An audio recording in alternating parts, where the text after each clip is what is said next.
എല്ലാവർക്കും നമസ്കാരം. തൃശ്ശൂരിൽ വെച്ച് നടന്ന ഡിവൈഎഫ്ഐയുടെ 16ാമത് സംസ്ഥാന സമ്മേളനത്തിന്റെ പൊതുവേദിയിൽ അരങ്ങേറിയ സംഭവങ്ങൾ കേരളത്തിന്റെ സാംസ്കാരിക രാഷ്ട്രീയ മനസാക്ഷിയെ അങ്ങേയറ്റം ഞെട്ടിക്കുന്നതായിരുന്നു.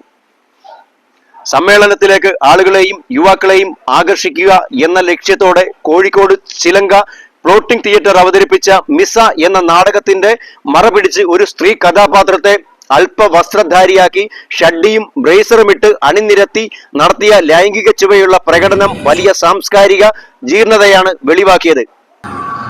അടിയന്തരാവസ്ഥയുടെ ചരിത്രപരമായ പീഡനങ്ങളെ ആവിഷ്കരിക്കുകയാണെന്ന വ്യാജേന വേദിയിൽ ഇത്തരം ഒരു പ്രകടനം നടത്തിയത് യഥാർത്ഥത്തിൽ പൊതുജനങ്ങളുടെയും യുവാക്കളുടെയും കണ്ണിൽ പൊടിയിടുവാനും തങ്ങളുടെ സദസ്സുകളിൽ ആളുകളെ എത്തിക്കുവാനും വേണ്ടിയുള്ള വെറുമൊരു വില കുറഞ്ഞ തന്ത്രം മാത്രമായിരുന്നു.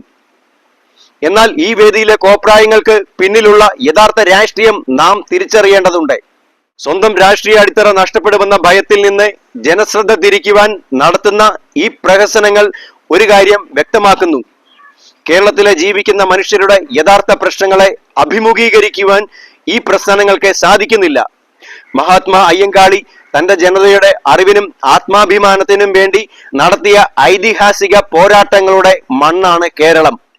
തദ്ദേശീയരായ ദളിത് കുട്ടികൾക്ക് അക്ഷരം പഠിക്കുവാൻ നിഷേധിച്ച സവർണ മേധാവിത്വം വിദ്യാലയങ്ങൾക്ക് തീയിട്ട് ചാമ്പലാക്കിയപ്പോൾ ചോരയും നീരും കൊടുത്ത് അതിനെ പ്രതിരോധിച്ച് വീണ്ടും അതേ മണ്ണിൽ പള്ളിക്കൂടങ്ങൾ പടുത്തുയർത്തിയ ആ വലിയ വിപ്ലവത്തിന്റെ പാരമ്പര്യമാണ് ഇന്ന് കേരളം ഭരിക്കുന്നവർ പൂർണ്ണമായും ചവിട്ടി മെതിക്കുന്നത്.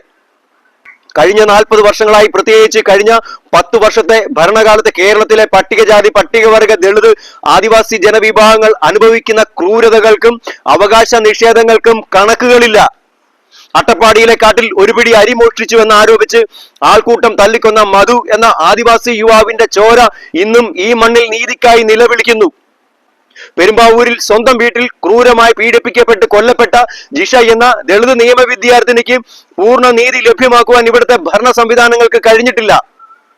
പോലീസ് സ്റ്റേഷനിൽ ക്രൂരമായ 3ാം മുറ പീഡനം നേരിടേണ്ടി വരികയും ഒടുവിൽ ആത്മഹത്യയിലേക്ക് തള്ളിവിടപ്പെടുകയും ചെയ്ത വിനായകൻ എന്ന ദളിത് യുവാവിന്റെ നീതിക്ക് വേണ്ടി ഒരു ചെറുവിരൽ അനക്കുവാൻ പോലും ഇവിടുത്തെ യുവജന സംഘടനകൾ തയ്യാറായിട്ടില്ല.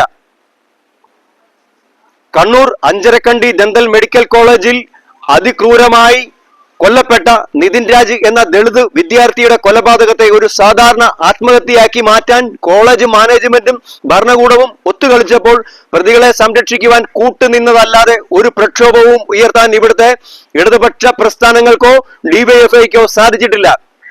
മാത്രമല്ല, കഴിഞ്ഞ 10 വർഷമായി കേരളത്തിലെ ഉന്നത വിദ്യാഭ്യാസ മേഖലയിൽ പട്ടികജാതി, പട്ടികവർഗ വിഭാഗങ്ങൾക്കെതിരെ അരങ്ങേറുന്നത് അതിക്രൂരമായ ആസൂത്രിത വിവേചനമാണ്.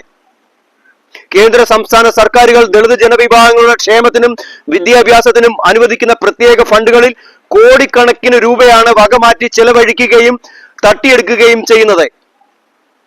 പാവപ്പെട്ട ദളിത് വിദ്യാർത്ഥികൾക്ക് ലഭിക്കേണ്ട ഈ ഗ്രാന്റുകളും സ്കോളർഷിപ്പുകളും വർഷങ്ങളായി തടസ്സപ്പെടുത്തി ആയിരക്കണക്കിന് കുട്ടികളുടെ ഉപരിപഠനം മുടക്കുകയും അവരെ തെരുവിലേക്ക് തള്ളിവിടുകയും ചെയ്ത ക്രൂരമായ നടപടിയാണ് നാം കണ്ടത്.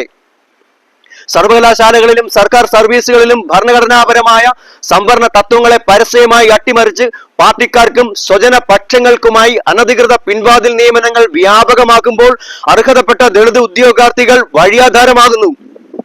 ഇത്രയേറെ സാമൂഹിക നീതിയെക്കുറിച്ച് പ്രസംഗിക്കുന്ന ഈ മണ്ണിൽ മഹാത്മാ അയ്യങ്കാളിയുടെ പോരാട്ടങ്ങൾക്ക് പതിറ്റാണ്ടുകൾ പിന്നിട്ടിട്ടും ദളിത് വിദ്യാർത്ഥിനിയായ അനഘ ശശിക്ക് സർവകലാശാലയിലെ ജാതി വിവേചനത്തിനും പഠന നിഷേധത്തിനുമെതിരെ ഇന്നും തെരുവിൽ നിരാഹാര സമരം കിടക്കേണ്ടി വരുന്നുവെന്ന ഈ സമൂഹത്തിന്റെ സാംസ്കാരിക കാപട്യത്തെ പച്ചയായി തുറന്നു കാട്ടുന്നു. സ്വന്തം കൺമുന്നിൽ നടക്കുന്ന ഈ പച്ചയായ മനുഷ്യക്കുരുതികൾക്കും ദളിത് വേട്ടകൾക്കും വിദ്യാഭ്യാസ കവർച്ചകൾക്കും സംവരണ അട്ടിമറികൾക്കും എതിരെ ഒരക്ഷരം പോലും ഉരിയാടാത്ത, ഒരു പ്രസ്താവനയോ ഒരു പ്രക്ഷോഭമോ നടത്താത്ത ഡിവൈഎഫ്ഐയും ഇടതുപക്ഷ പ്രസ്ഥാനങ്ങളും തങ്ങളുടെ പൊതുസമ്മേളന വേദിയിൽ യുവാക്കളെ ആകർഷിക്കുവാൻ സ്ത്രീ ശരീരത്തെ ഒരു പ്രദർശന വസ്തുവാക്കി നാടകം കളിച്ച് ആളുകളെ പറ്റിക്കാൻ ശ്രമിക്കുന്നത് തികഞ്ഞ രാഷ്ട്രീയ പാപ്പരത്വമാണ്. ജനങ്ങളുടെ ജീവൽ പ്രശ്നങ്ങളിൽ നിന്നും അനീതികളിൽ നിന്നും ഒളിച്ചോടുവാൻ ഇത്തരം കോപ്രായങ്ങളെ കൂട്ടുപിടിക്കുന്നത് ചരിത്രത്തോടും കേരളത്തിലെ അടിസ്ഥാന വർഗത്തോടും ചെയ്യുന്ന മാപ്പർഹിക്കാത്ത വഞ്ചനയാണെന്ന് തുറന്നു പറയുവാൻ നാം എല്ലാവരും ബാധ്യസ്ഥരാണ്.